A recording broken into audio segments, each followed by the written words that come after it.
Hello नमस्कार दोस्तों, स्वागत है आप सभी का सूरज सर पॉलिटी चैनल पर। देखिए, आज का हमारा पहला प्रश्न है कि भारत के संविधान के निम्नलिखित अनुच्छेदों में से किसको डॉक्टर भीमराव अम्बेडकर ने संविधान की आत्मा कहा है। ये प्रश्न आपका सेकंड ग्रेड के अंतर्गत पूछा गया था। आपका ऑप्शन नंबर सी इसका आंसर सही है। 32 को, आर्टिकल नंबर 32 को संविधान की आत्मा डॉक्टर भीमराव अम्बेडकर जी के द्वारा कहा गया था। ठीक है, चलिए आगे चलते हैं नेक्स्ट प्रश्न पर। ये रहा अपना नेक्स्ट प्रश्न। देखिए, भारतीय संविधान के निम्नलिखित अनुच्छेदों में से कौन सा उस मूल अधिकार से संबंधित है जो उन्हें भी उपलब्ध है जो कि भारत के नागरिक नहीं है। देखिए, ये इसमें ये पूछा गया है कि मुख्यतः भारतीय नागरिकों को प्राप्त मूल अधिकार कौन कौन से हैं। तो उनके अंतर्गत मैं आपको बता देता हूँ, 15, 16, 19, 29 और 30 ये केवल रूप से भारतीय नागरिकों को प्राप्त है। जबकि आर्टिकल नंबर 14 है जो आपकी जो है विधि के समकक्ष समानता और विधि का समान संरक्षण की बात करता है। ये आपका दोनों को प्राप्त है, यानी भारत के और जो है विदेशी नागरिक हैं उनको भी प्राप्त है। ठीक है, ऑप्शन नंबर सी हमारा इसका करेक्ट आंसर हो जाएगा। चलिए नेक्स्ट पर चलते हैं। संविधान में कौन सा मूल अधिकार मानव के दुर्व्यापार को निषेध करता है। ऑप्शन नंबर इसका दुर्व्यापार को निषेध करने वाला की बात करता है कि यानी अगर संविधान के अंतर्गत की बात की गई है, क्या शोषण के विरुद्ध अधिकार की बात करता है, स्वतंत्रता की, समानता की या संवैधानिक उपचारों की। ऑप्शन नंबर ए इसका सही आंसर होगा कि अगर छोटे बच्चों के लिए दुर्व्यापार या निषेध की बात करता है तो वो शोषण के विरुद्ध आर्टिकल नंबर आपका 23 से संबंधित बात करता है। 24 के अंतर्गत कहा गया है आर्टिकल नंबर 24 में कि छोटे बच्चे होते हैं जो 14 साल से कम उम्र के बालक हैं, उनसे आप किसी भी कारखानों में अगर काम करवा रहे हैं तो वो एक दंडनीय अपराध माना जाएगा। ठीक है, चलिए ऑप्शन नंबर ए हमारा इसका राइट आंसर हो जाएगा। नेक्स्ट प्रश्न पर चलते हैं। ये रहा हमारा नेक्स्ट प्रश्न। किस संशोधन द्वारा संविधान में मौलिक कर्तव्य सम्मिलित किए गए थे।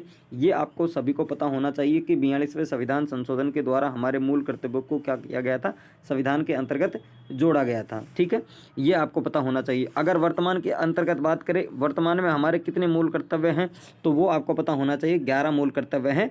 स्वर्ण सिंह समिति की सिफारिश पर जो है 42वां संविधान संशोधन 1976 के द्वारा इनको जोड़ा गया था। ठीक है, चलिए आ जाइए नेक्स्ट प्रश्न पर चलते हैं। संविधान में मौलिक कर्तव्य किस अनुच्छेद में दिए गए हैं। देखिए, आपको पता होगा जब 42वां संविधान संशोधन किया गया था उस समय 51 का जो है ए के अंतर्गत जोड़ा गया था। और अगर भाग की बात करें तो भाग नंबर आपका 4 का कौन सा हो जाएगा, के भाग नंबर 4 के अंतर्गत इसको जोड़ा गया था। ठीक है, तो ये क्वेश्चन भी आपका इंपॉर्टेंट क्वेश्चन है। चलिए, भारत के संविधान के अनुच्छेद नंबर 40 का संबंध है। भारत के संविधान के अनुच्छेद नंबर 40 का संबंध आपका कहाँ से है, ये बात आपसे पूछ रहा है। सहकारी जो है आपकी सोसाइटी का संवर्धन है, निःशुल्क विधिक सहायता, पंचायती राज, पर्यावरण संरक्षण। आसानी से इसका आंसर आप दे दोगे। पंचायती राज से संबंधित आपका आर्टिकल नंबर 40 का प्रावधान करता है। चलिए नेक्स्ट प्रश्न पर आ जाइए। भारतीय संविधान में नीति निर्देशक तत्व कहाँ से लिए गए हैं। देखिए, भारतीय संविधान के अगर नीति निर्देशक तत्वों की बात करेंगे वो आपके आयरलैंड के संविधान से लिए गए हैं। नीति निर्देशक तत्वों की बात करूँ, भाग नंबर 4 के अंतर्गत सम्मिलित किया जाते हैं। अगर अनुच्छेद आपसे पूछे 36 से लेकर 51 तक इनका पूर्ण रूप से उल्लेख किया जाता है। ठीक है, इसके अंतर्गत आपको पता होगा 39 में संशोधन किया गया है और आपका 43 के अंतर्गत संशोधन, 48 के अंतर्गत संशोधन करके अन्य अनुच्छेद भी इसके अंतर्गत जोड़े गए हैं। ठीक है, महत्वपूर्ण बात आते हैं। चलिए अब आते हैं अपने राजस्थान पॉलिटी के जो महत्वपूर्ण प्रश्न है उसके अंतर्गत। राजस्थान के राज्यपाल में निम्नलिखित में से कौन सी शक्ति निहित नहीं है। राजस्थान के राज्यपाल की बातें की जा रही हैं तो यहाँ पर देखिए सीधा सीधा आपका ऑप्शन नंबर ए इसका सही आंसर होगा। कैसे होगा कि विधानसभा को स्थगित करने की शक्ति है जो किसके पास होती है बेटा, अध्यक्ष के पास होती है। किसके पास होती है, अध्यक्ष के पास होती है, न कि आपके जो है राज्यपाल के पास होती है।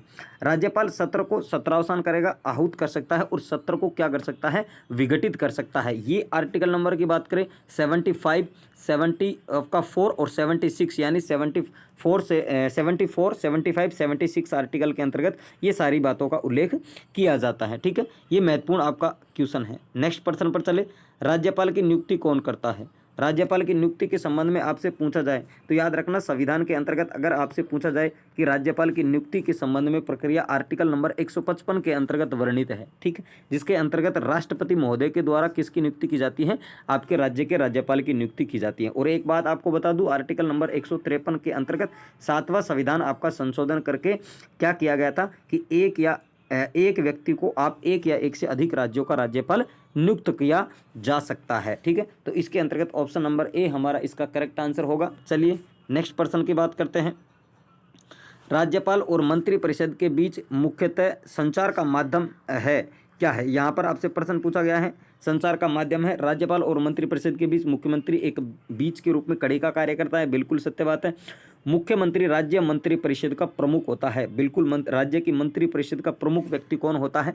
मुख्यमंत्री होता है। कैसे होता है? आर्टिकल नंबर 163 हम पढ़ेंगे, तब बात करेंगे हम मंत्रिपरिषद की। और याद रखना, जब मंत्रिपरिषद की बात आएगी उस समय आर्टिकल नंबर 163 का जिक्र करते हुए मुख्यमंत्री क्या करता है? अपनी सहायता के लिए जो है एक मंत्रिपरिषद का निर्माण करता है। जब वह मंत्रिपरिषद का निर्माण कर देता है उस समय उसका मुखिया है जो मुख्यमंत्री को नियुक्त कौन कर देता है? राज्यपाल कर देता है। तो इसके संदर्भ में चर्चा करेंगे, यानी दोनों बातें अपने मंत्रिपरिषद से संबंधित की जा रही है। तो दोनों कथन बिल्कुल सत्य है और व्याख्या भी पूर्ण रूप से क्या है? करेक्ट है। ऑप्शन नंबर ए इसका राइट आंसर हो जाएगा। लेकिन एक बात आपको बता देता हूं कि यहाँ पर थोड़ी सी चर्चा मैं करूँ तो एक आपका जो है मंत्रिपरिषद का आकार की बात आती है और वो कई बार एग्जाम में पूछा गया है कि सर मंत्रिपरिषद का आकार कितना है। तो बेटा याद रखना, यहाँ पर आपकी जो कुल मंत्रिपरिषद की सदस्य संख्या है उसका 15% व्यक्ति यहाँ पर शामिल होते हैं। अब मैं कहूँगा अभी वर्तमान के अंतर्गत हमारी विधानसभा में 200 सीटें हैं, तो 200 सीटों का आपको पता होगा 15% अगर हम निकालेंगे तो लगभग आपका 30 सदस्य आएंगे, जो आपके अधिकतम किसके अंतर्गत शामिल होंगे? मंत्रिपरिषद के अंतर्गत शामिल होंगे। ठीक है। अगर राजस्थान के अंतर्गत न्यूनतम संख्या पूछी जाए तो 12, याद रखना 12 व्यक्ति इस मंत्रिपरिषद के अंतर्गत शामिल होते हैं। ठीक है, ये सारी चीज़ों का उल्लेख आपको पता होना चाहिए। चलिए बढ़ते हैं अपने नेक्स्ट प्रश्न पर। राजस्थान लोक सेवा आयोग में अध्यक्ष सहित कुल कितने सदस्य होते हैं? अध्यक्ष की बात करें तो अध्यक्ष समेत आपके टोटल याद रखना 8 सदस्य होते हैं। कैसे? अगर हम बात करें शुरू के अंतर्गत 1+2 का प्रावधान था, यानी 1+2 सदस्यों का प्रावधान था। अब वर्तमान के अंतर्गत 1+8 का प्रावधान है। बात करना राजस्थान लोक सेवा आयोग के, अगर हम बात करें वर्तमान में बनने वाला प्रश्न आपका आरपीएससी का जो वर्तमान कार्यवाहक अध्यक्ष है वो बेटा किसको नियुक्त किया गया है? कैलाश चंद मीणा को नियुक्त किया गया है। किसको नियुक्त किया गया है? कैलाश चंद मीणा की बात करेंगे, उनको यहाँ पर नियुक्त किया गया है। लेकिन पहले की बात करें संजय कुमार श्रोत्रिय जी को भी आपको याद रखना है।